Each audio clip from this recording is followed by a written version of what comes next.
तो हेलो दोस्तों, नमस्कार। आज हम लोग इस वीडियो में कंप्लीट करेंगे एक्सरसाइज 9A 8th क्लास की यूनिट 9 जो कि है समांतर रेखाएं, उससे ली गई है। तो दोस्तों, मेरा नाम है विनय और आप देख रहे हैं विनय की पाठशाला। तो दोस्तों, प्रश्न नंबर 1 हम लोगों ने पिछले वीडियो में डिस्कस कर लिया था और इस वीडियो में हम लोग देखेंगे प्रश्न नंबर 2 और उसके आगे। तो दूसरा प्रश्न यहाँ पर दिया गया है कि किसी दी हुई रेखा के बाहर स्थित बिंदु से होकर जाने वाली एक समांतर रेखा खींचिए। इसका मतलब यहाँ पे हमें दिया गया है एक बिंदु और एक रेखा, ठीक है, और उससे हमें रेखा खींचनी है, समांतर रेखा खींचनी है। तो देखते हैं कैसे होगा। तो यहाँ पे हम जो है सबसे पहले क्या करते हैं,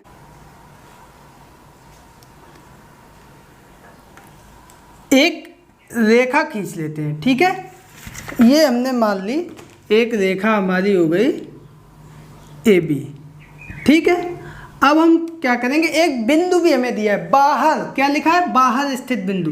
यानी अगर बाहर ना लिखा होता तो हम लोग रेखा पे भी मान सकते थे इस तरह से, लेकिन बाहर तो हम बाहर का ही मान लेते। मान लिया हमने ये बिंदु एक मान लिया P, ठीक है।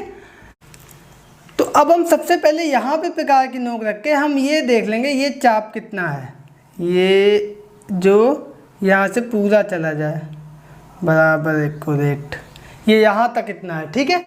अब हम यही चाप यहाँ पे कहीं भी रख के इस तरफ लगा देंगे। अब क्या करेंगे, इस बिंदु से होता हुआ और इस चाप से होता हुआ एक जो है हम रेखा खींच देंगे।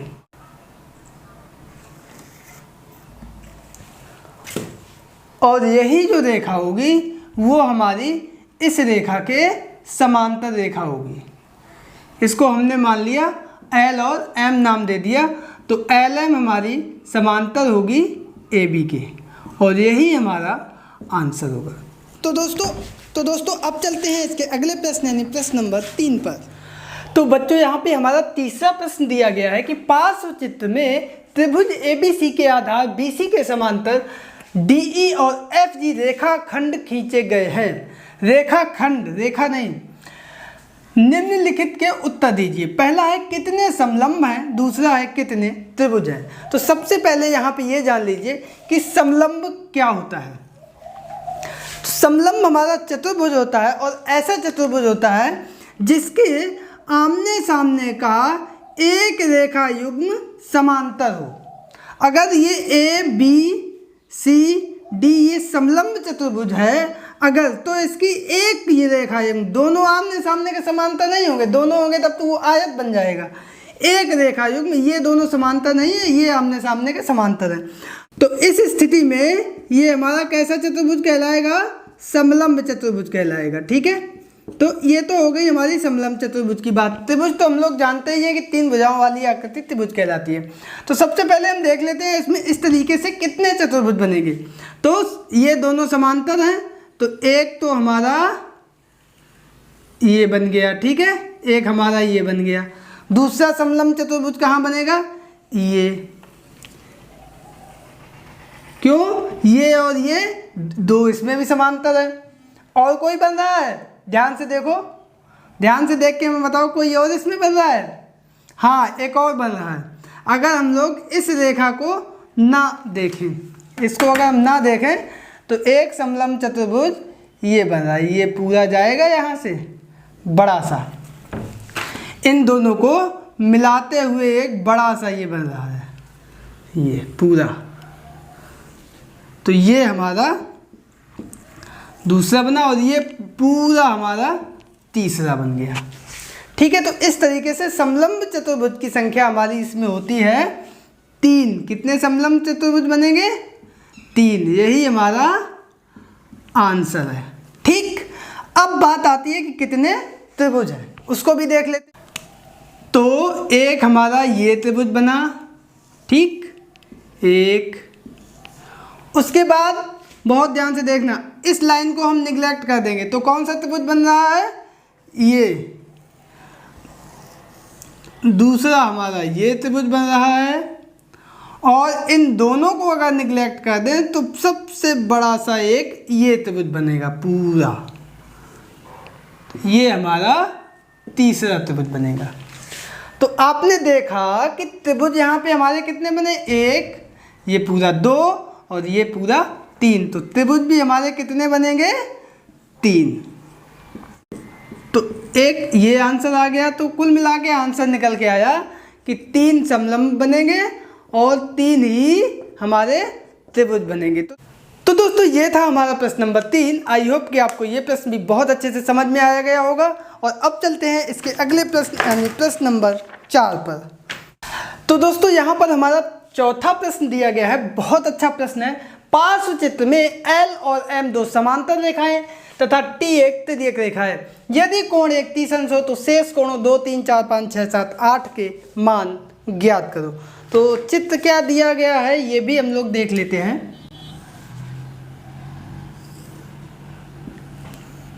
ये दोनों जो है रेखाएं हैं, तो दोनों तरफ हम लोग तीर लगा देंगे। इसमें भी L और M ये दो रेखाएं हैं और ये भी रेखा है, इसमें भी तीर लगाओ। और ये T एक हमारी तिर्यक रेखा है। दोस्तों कमेंट करके हमें एक ये बताना कि बोर्ड से आपको ज़्यादा अच्छे से समझ में आ रहा है या फिर कॉपी से। बोर्ड हमने इसलिए चुना क्योंकि रेखा गणित है, इसमें थोड़ा बड़े से समझाएंगे तो आपको अच्छे से समझ में आएगा। ठीक है, तो यहाँ पे 1, 2, 3 ये कोण के नाम है, ये गिनती नहीं लिखी है। 4, उसके बाद इधर 5, 6, 7 और 8।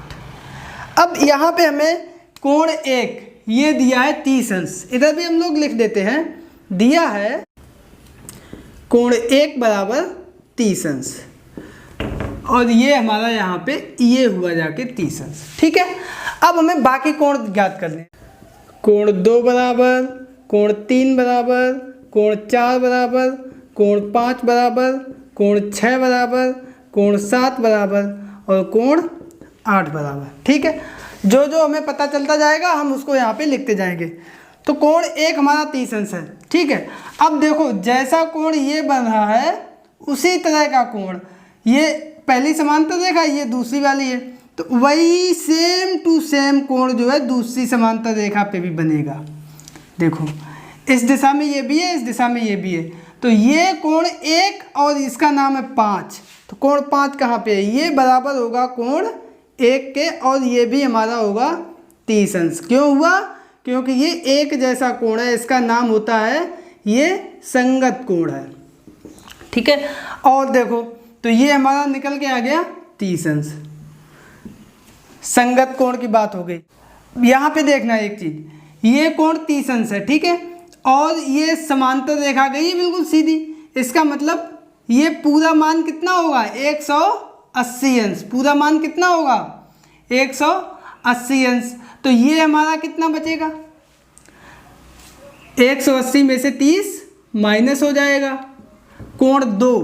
तो कोण 2 हमारा कितना होगा, ये 180 माइनस 30 और ये घटा देंगे तो आ जाएगा 150 अंश। तो ये हमारा कोण 2 आ गया, 150 अंश। ये 150 अंश है, संगत कोण है। उसी तरह का एक और कोण बन रहा है संगत बिल्कुल, कौन सा, ये कोण 6, ये इस वाली रेखा पे है, ये इस वाली रेखा पे है।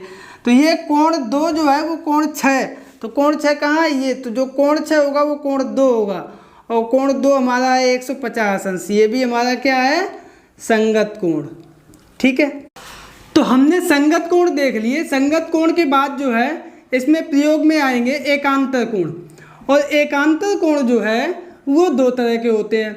एक तो एकांतर अंतः कोण और दूसरा एकांतर बाह्य कोण। तो सबसे पहले हम एकांतर अंतः कोण से देख लेते हैं। ठीक है, तो अंतः कोण क्या होता है, एकांतर यानी जो अंतः का मतलब अंदर का, ये जो दोनों समांतर रेखाएं हैं इसके अंदर के कोण, तो अंदर के कौन है, 3, 4, 5, 6। ठीक है, तो एकांतर मतलब एक अंतर, ये 5 है तो इसका एकांतर कौन होगा, ये इधर इसका उल्टा, ये रेखा है तो ये 5, ये 3, ये दोनों कोण कैसे होंगे, एकांतर होंगे।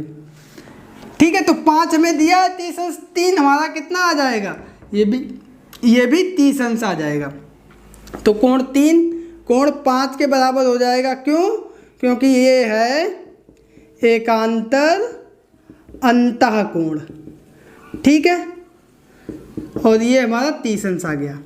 अब बात आती है इसी तरीके से कोण 4 ये बराबर होगा कोण 6 के, और कोण 4 अभी हमने नहीं बताया, तो ये कोण 2 जो है वही कोण 4 होगा, शीर्षाभिमुख कोण हो जाएगा। तो ये भी हमारा आएगा 150, कोण 2 और कोण 4, तो कोण 4 हमारा हो जाएगा कोण 2, क्योंकि ये हमारा शीर्षाभिमुख कोण। अब जो कोण 4 होगा वही कोण 6 होगा, किस नियम से? एकांतर अंतःकोण से। तो कोण जो 4 है वही कोण 4 150 आया, तो कोण 6 हमारा 150 आ जाएगा। संगत कोण से भी वो आ चुका है, ठीक है, 150 ये आ चुका है। अब जो है बात हम लोग करेंगे बाहर वाले। तो अभी हमने एकांतर अंतःकोण देखा था, अब एकांतर बाह्य कोण देखेंगे। इसमें क्या हो जाएगा, बाहर का जो कोण ये एक था, इसी में बाहर की तरफ उल्टा, ये इधर है ना, तो बाहर की तरफ उल्टा इधर ये आया, तो ये हमारा एकांतर बाह्य कोण। ये कोण 1 और कोण 7 ये बराबर होंगे 30 अंश के, लेकिन एकांतर कोण है बाहर की तरफ। तो कोण 7 हमारा कोण 1 के बराबर होगा 30 अंश, और ये भी हमारा है एकांतर बाह्य कोण। अब बात आती है कोण 8 की। तो ये हमारा ये इस दिशा में है, तो इसका कोण हमारा किस दिशा में होगा? बिल्कुल उल्टा, इधर बाहर की तरफ। तो कोण 2 जो होगा वही कोण 8 होगा, और चूंकि कोण 2 150 है, तो कोण 8 भी हमारा 150 होगा। ये कोण 2 के बराबर होगा 150 अंश, और ये भी हमारा क्या है? एकांतर बाह्य कोण। तो दोस्तों ये था हमारा प्रश्न नंबर 4, और आई होप कि आपको ये प्रश्न भी बहुत अच्छे से समझ में आ गया होगा। और अब चलते हैं इसके अगले प्रश्न यानी प्रश्न नंबर 5 पर। तो दोस्तों यहाँ पर हमारा 5वां प्रश्न बहुत अच्छा प्रश्न है, और आपको भी मज़ा आएगा लगाने में। प्रश्न हमारा है कि पार्श्व चित्र में ABC एक त्रिभुज है तथा BD भुजा AC के समांतर है। कोण ACB हमारा 30 अंश दिया गया है, तथा कोण ABD हमारा 28 अंश दिया गया है। कोण ABC, कोण DB के और कोण BAC के मान ज्ञात कीजिए। तो दोस्तों यहाँ पे समांतर रेखाएं कौन सी दी गई हैं चित्र में, आप लोग देख सकते हैं। समांतर रेखा का चिन्ह हमने बताया था ये, तो ये चिन्ह कहाँ कहाँ पे लगा हुआ है? ये वाला चिन्ह एक तो यहाँ पे, तो ये दोनों रेखाएं आपस में समांतर हैं, ठीक है। हमें यहाँ पे दिया है, सबसे पहले हम लिख लेते हैं यहाँ पे कि हमें दिया है, और क्या क्या दिया गया है। तो सबसे पहले कोण ACB हमारा दिया गया है 30 अंश, और दूसरा कोण ABD हमारा दिया गया है 28 अंश। अब हमें ज्ञात करना है कोण ABC। ABC कहाँ पे होगा? ABC ये कोण, तो इसको हम लोग बाद में देखेंगे। और हमसे पूछ रहा है कि कोण